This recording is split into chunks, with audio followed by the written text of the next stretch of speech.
아침입니다. 찬송가 455장 찬양하겠습니다.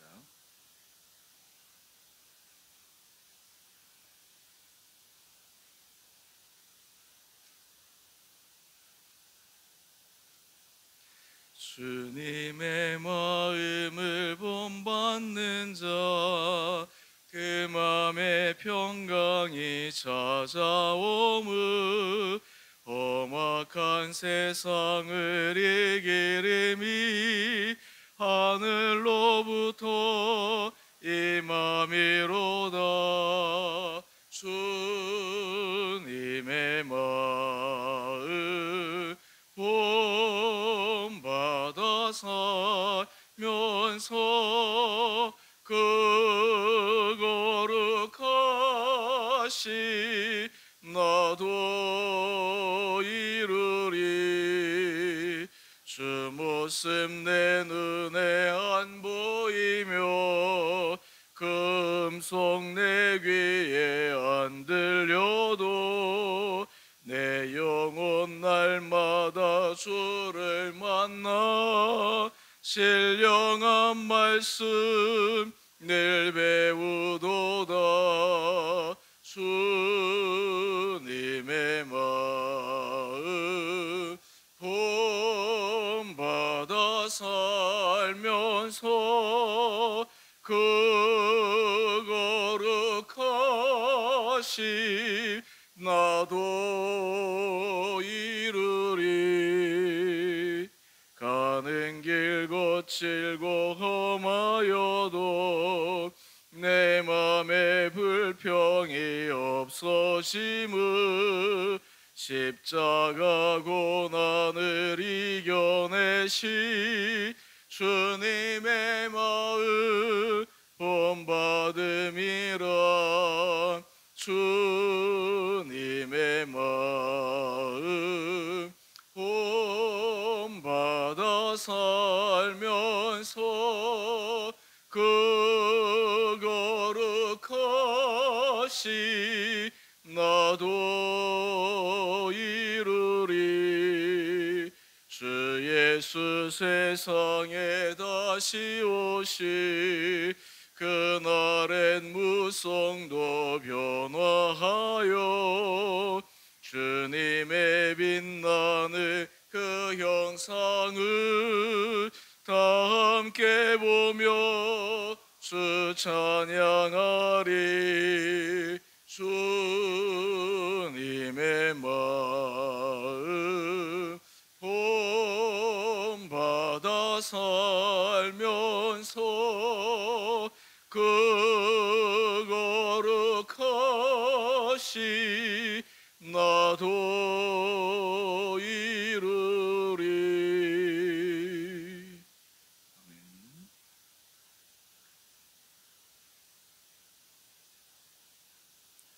오늘 함께 묵상하실 말씀 민수기 11장 1절에서 9절까지입니다. 여호와께서 들으시기에 백성이 악한 말로 원망하매 여호와께서 들으시고 진노하사 여호와의 불을 그들 중에 붙여서 진영 끝을 사르게 하시니 백성이 모세에게 부르짖음으로 모세가 여호와께 기도하니 불이 꺼졌더라. 그곳 이름을 디베라라 불렀으니 이는 여호와의 불이 그들 중에 붙은 까닭이었더라. 그들 중에 섞여 사는 다른 인종들이 탐욕을 품음에 이스라엘 자손도 다시 울며 이르되 누가 우리에게 고기를 주어 먹게 하랴. 우리가 애굽에 있을 때에는 값없이 생선과 오이와 참외와 부추와 파와 마늘들을 먹은 것이 생각나거늘 이제는 우리의 기력이 다하여 이 만나 외에는 보이는 것이 아무것도 없도다 하니 만나는 가시와 같고 모양은 진주와 같은 것이라. 백성이 두루 다니며 그것을 거두어 맷돌에 갈기도 하며 절구에 찢기도 하고 가마에 삶기도 하여 과자를 만들었으니 그 맛이 기름 섞은 과자 맛 같았더라. 밤에 이슬이 진영에 내릴 때에 만나도 함께 내렸더라. 아멘.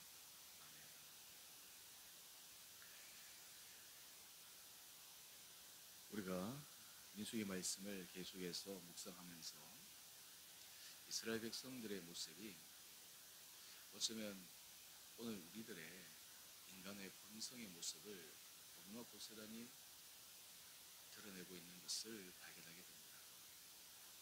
이스라엘 백성들이 출애굽을 했을 때 그들이 가졌던 마음의 감동, 감격 얼마나 굉장했습니까? 그들이 430년 동안 애굽에서 종살이 하면서 정말 참을 만큼 참았고 견딜 만큼 견뎠는데 더 이상 견딜 수 없는 지경에 이르게 되자 하나님 앞에 간절히 부르짖었습니다.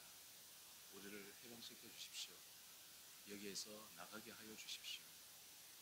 특히 당시 바로가 대대적인 공사를 일으켜서 거기에 많은 이스라엘 백성들 남자들이 동원되어서 죽기도 하고 다치기도 하고 그래서 인간다운 삶을 살 수 없는 그러한 절박한 상황에서 하나님께서 모세를 통해 이스라엘 백성들을 인도하여 주셨습니다.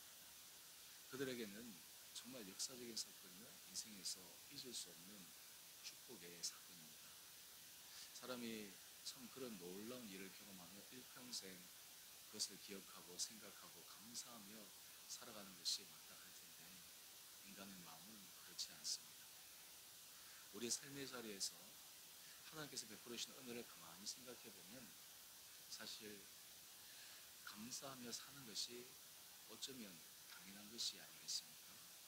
그런데 우리 삶의 감사보다 그렇지 못한 부정적 감정, 불평, 불만, 원망 이런 것들이 우리의 생각과 마음을 온전히 사로잡을 때가 많이 있습니다. 요즘 여러분의 마음에는 감사하는 마음, 은혜에 대해서 깊게 묵상하는 마음이 크십니까? 아니면 때로 삶의 불편함, 힘듦, 어려움, 내 생각과 조금 다르다고 하는 원망의 마음들이 여러분 속에서 일어나십니까? 오늘 본문 말씀을 통해 우리가 주께서 우리의 심령, 정말 주의 마음 가운데 주님의 마음을 우리 안에 품음으로 정말 감사의 삶을 살아갈 수 있는 다시 축복의 시간 내 결단이 있게 되기를 원합니다. 오늘 우리 1절 이하의 말씀 한번 보십시다. 하나님께서 이스라엘 백성들을 인도하셨는데 오늘 그들 가운데 악한 말로 원망합니다. 참 하나님께서 이스라엘 백성들을 보시면 기가 차지 않겠습니까? 불가능해 보였던 일을 하나님께서 가능케 하여 주셨습니다. 이스라엘 백성들 자신의 힘으로 그렇게 된 것이 아닙니다. 자신의 노력으로 그들의 해방된 것이 아닙니다. 전적인 하나님의 역사요 도움이셨습니다. 심지어는 그들이 애굽을 나오고 나서 홍해 앞에 가로막혔을 때 바로가 다시 정신을 차리고 모든 군사를 재정비해서 그들을 잡으러 쫓아왔을 그 상황, 하나님께서 그때도 이스라엘 백성들을 보호하시고 지키시고 그들의 눈으로 목도하는 가운데 이스라엘 백성들의 홍해를 마치 지면으로 다니는 것처럼 통과하게 하셨다가 애굽 사람들이 그것을 보고 자기도 뛰어들었다가 그 바닷길이 다시 다침으로 다 죽어버린 사건을 직접 목도했습니다. 그런데 그 은혜는 가득하게 다 잊어버린 것입니다. 오늘 본문에 보면 악한 말로 원망합니다. 사실 한편으로 이해되는 것도 있습니다. 광야 생활이 얼마나 고달하겠습니까? 얼마나 힘들겠습니까? 일상에서 편한 삶이 아니라 우리가 계속해서 묵상했던 것처럼 정말 하루하루를 예측할 수 없는 그런 삶을 살아갑니다. 불편합니다. 그런데 거기에도 하나님의 은혜를 기억해서 극복해야 될 텐데 그렇지 못합니다. 우리는 인생을 광야길과 같다라는 표현을 많이 씁니다. 사실 인생에 있어서 지치고 힘들고 어려울 때가 참 많이 있죠. 그런데 그보다 더 본질적이고 중요한 핵심적인 하나님의 은혜를 기억할 때 우리는 그러한 사소한 어떻게 보면 작은 일에 우리의 감정이 흔들리는 것을 미연에 방지할 수 있습니다. 그런데 백성들은 그 마음을 통제하지 못했습니다. 악한 말로 하나님을 원망합니다. 그랬더니 어떤 일이 일어납니까? 우리 1절 말씀 한번 보십시다. 여호와께서 들으시고 진노하십니다. 여호와의 불을 그들 중에 붙여서 진영 끝을 사르게 하십니다. 불이 타오르게 하는 것이죠. 여러분, 이 불이 얼마나 무서운지 우리는 최근에 경험하지 않았습니까? 산불로 인해 가지고 수십 명의 사상자, 부상자, 그리고 엄청난 많은 재산의 피해. 하여튼 이 불이 붙어가지고 어떻게 되겠습니까? 그런데 이 불이 붙은 이유가 무엇입니까? 그들의 원망과 불평 때문에 붙은 것입니다. 여러분, 이것은 우리에게 참 영적인 어떤 의미에서 굉장한 도전을 줍니다. 여러분, 우리가 삶의 자리에서 불평, 불만, 원망을 하게 되면요, 하나님께서 우리에게 채워주신 많은 은혜, 감사하는 것들이 그 불평하는 것들로 다 불타버리고 맙니다. 우리 안에 하나님 주시는 감사와 평안의 마음들이 그 불평의 불로 말미암아 다 사라져버리고 맙니다. 심지어 하나님께서 우리에게 주신 축복조차도 사라지고 맙니다. 진영에서 불이 붙어서 큰 위기 상황이 되자 모세에게 백성이 다시 부르짖습니다. 참 얼마나 이 마음이 감사합니까? 조금 전에 원망해서 하나님에 대해서 아주 겁도 없이 그들이 마음대로 얘기하고 대우들었다가 이제는 불이 나서 죽게 되니까 이제는 모세에게 살려달라고 부르짖습니다. 여러분, 이것이 이스라엘 백성들만의 모습이 아니라 오늘 우리들의 모습일 수밖에 없다라고 하는 것입니다.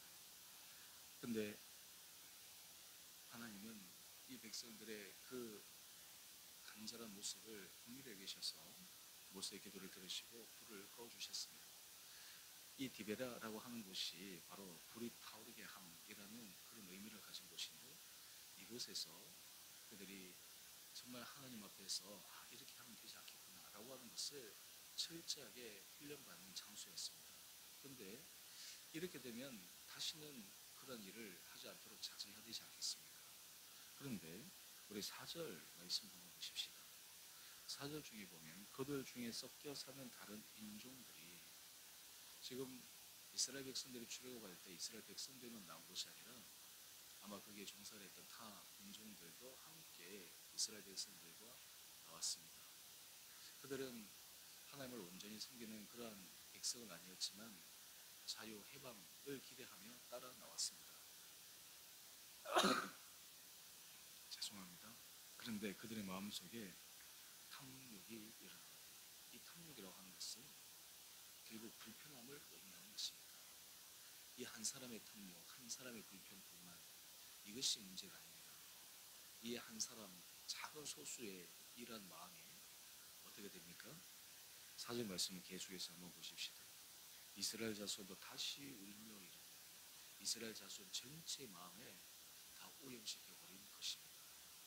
조금 전에, 얼마 전에 그들의 원망함으로 불에 타서 큰일 날 뻔했는데 하나님께서 그들을 긍휼히 여기셔서 그 불을 다 꺼주셨습니다. 그런데 또 다른 것으로 마음이 이렇게 충동되자 그 옛 습관으로 돌아가 버리고 마는 것입니다.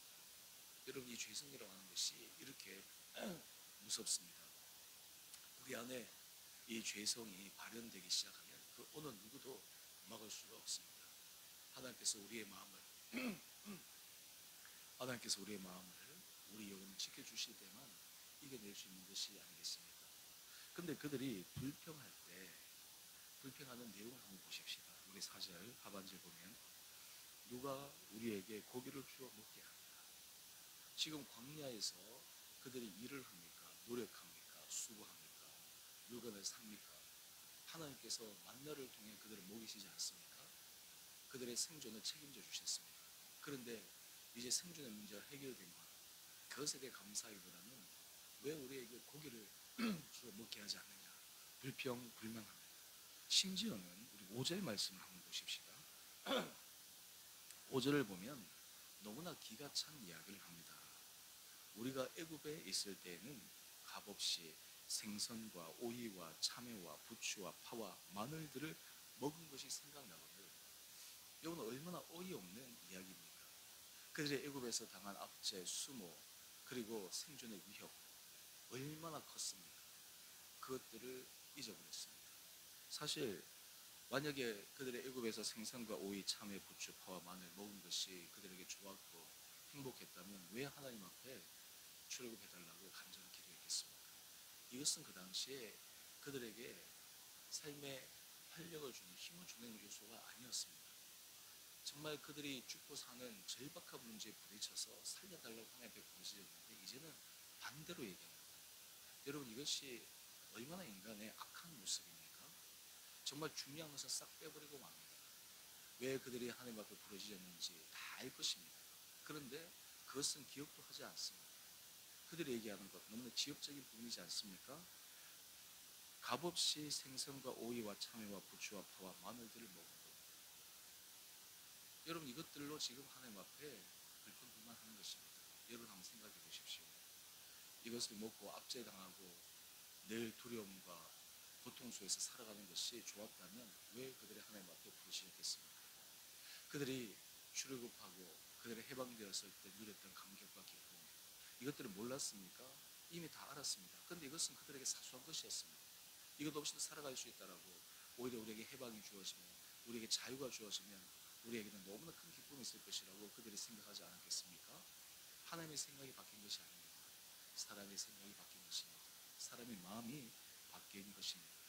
그리고 또 하나 불평불만의 원인이 6절 말씀 한번 보십시다. 이제는 우리의 기력이 다하여 이 만나 외에는 보이는 것이 아무것도 없도다 하니. 여러분 이것을 말을 뒤집어 놓고 생각하면 지금 죽을 수도 있는 그런 광야와 같은 상황에서 하나님께서 만나를 보내주셔서 온 이스라엘 백성들, 그 인구가 얼마나 많습니까? 나올 때 장정만 60만이었으니까 어림잡아서 남녀노소 전체를 다 통틀어서 200만 명 이상은 좋게 넘었을 그 많은 사람들이 날마다 먹을 만나를 하나님께서 보내주셨는데 이것을 그냥 사소하게 얘기해버리고 마는 것입니다. 여러분 오늘 이 이스라엘 백성들의 이 모습을 우리는 꼭 기억해야 합니다. 이스라엘 백성들이 왜 광야에서 1세대가 자신의 생을 마감하게 되었을까요? 이유는 하나입니다. 이 불평의 마음, 원망의 마음, 하나님께서 그들에게 주신 그 은혜를 기억하지 못했기 때문에 그들이 광야에서 다 엎드려져 죽었습니다. 오늘 이 말씀을 통해 우리의 삶의 자리에서 우리 마음의 중심에 하나님의 은혜 아래 정말 그것을 기억하며 살아가는 마음이 참으로 중요합니다. 오늘 큐티의 제목이 원망과 탐욕에는 징계가 따른다 되어 있습니다. 이 징계는 꼭 외부적인 징계만 의미하는 것이 아닙니다. 우리 안에 원망이 있고 불평이 있고 그리고 부정적인 감정에 휩싸이게 되면 그 자체가 이미 징계입니다. 마음의 평안이 사라집니다. 마음의 기쁨이 사라집니다. 감사가 사라집니다. 생각이 하나님 앞에서 선하지 못하게 됩니다. 그것을 빨리 자신이 제어하고 결단하고 돌아오지 못하면 거기서 잘못된 선택을 하게 되면 심각한 결과가 초래될 수 있는 것입니다. 오늘 이스라엘 백성들은 우리에게 반면교사의 본을 보이고 있습니다. 오늘 이 아침 우리가 지금 사순절 기간 이제 부활절을 앞두고 우리의 삶을 한번 돌이켜 보십시다. 여러분이 하나님 앞에 받은 은혜를 기억해 보십시다. 하나님께서 여러분들을 지금을 인도해 주신 그 놀라운 사랑의 손길을 기억해 보십시다. 큰 차원에서 하나님의 은혜를 기억한다면 때로 인생의 광야길과 같은 고달픈 인생길에 지역적인 것, 작은 것으로 해서 불편함, 때로는 우리 삶의 힘듦, 이런 것들이 우리 삶의 중심에 은혜에 대한 감사를 결코 가져갈 수가 없을 것입니다. 오늘 이 아침 하나님 앞에 기도하며 우리가 매일의 은혜를 간구하는 우리 온 살아가는 성도들 될 수 있게 되기를 간절히 소망합니다. 매일의 은혜 아래 살아간다고 하는 것은 하나님께서 우리에게 해주신 것을 기억하는 것입니다. 감사하는 것입니다. 이것은 사람과의 관계 속에서도 마찬가지입니다. 은혜를 기억한 사람은 내가 받은 작은 것 그것도 기억하며 감사하며 살아가는 것이요, 은혜를 잊어버리는 사람은 아무리 큰 것을 주고 또 큰 것을 받아도 그것을 다 잊어버리고 단지 현실에서 작은 것에 있어서 불평, 원망으로 살아가는 사람이지 않겠습니까? 오늘 우리들은 이스라엘 백성들이 걸어갔던 그런 삶의 길로 걸어갈지 아니면 정말 은혜를 기억하며 감사의 삶으로 살아가 하나님 앞에 영광스러운 놀라운 축복자를 나갈지 선택의 기로에 날마다 서게 됩니다. 오늘 하루도 하나님께서 우리 마음을 주장하여 주시고 우리의 생각과 우리의 감정을 붙들어 주셔서 은혜를 기억하며 감사하며 살아가 하나님의 축복 안에 살아가는 우리 온 축복된 성도들 될 수 있게 되기를 주님 이름으로 축원드립니다. 함께 기도하겠습니다. 사랑해 주님 참으로 감사합니다. 오늘 이 아침 저희를 주 앞에 불러주시고 예배로 하루를 시작하게 하신 주님, 오늘 이스라엘 백성들의 탐욕과 불평, 원망 이들의 모습을 바라보며 우리 안에 또 가지고 있는 우리의 죄성의 모습을 바라봅니다. 주님, 제 마음을 주장하여 주셔서 우리 안에 예수의 마음을 품게 하여 주시고 매일매일 은혜를 기억하며 은혜 아래 살아가는 우리 온 성도들 되게 하여 주셔서 그로 인해 우리의 삶이 하루하루를 감사함으로 살아가는 하나님 앞에서 참으로 축복된 인생 되게 하여 주시기를 우리 사랑하신 예수님 이름으로 감사기도 드리옵나이다. 아멘. 하늘에 계신 우리 아버지, 아버지의 이름을 거룩하게 하시며 아버지의 나라가 오게 하시며 아버지의 뜻이 하늘에서와 같이 땅에서도 이루어지게 하소서. 오늘 우리에게 일용할 양식을 주시고 우리가 우리에게 잘못한 사람을 용서하여 준 것 같이 우리의 죄를 용서하여 주시고 우리를 시험에 빠지지 않게 하시고 악에서 구하소서. 나라와 권능과 영광이 영원히 아버지의 것입니다. 아멘. 오늘도 믿음 안에서 승리하시는 복된 하루 되시기를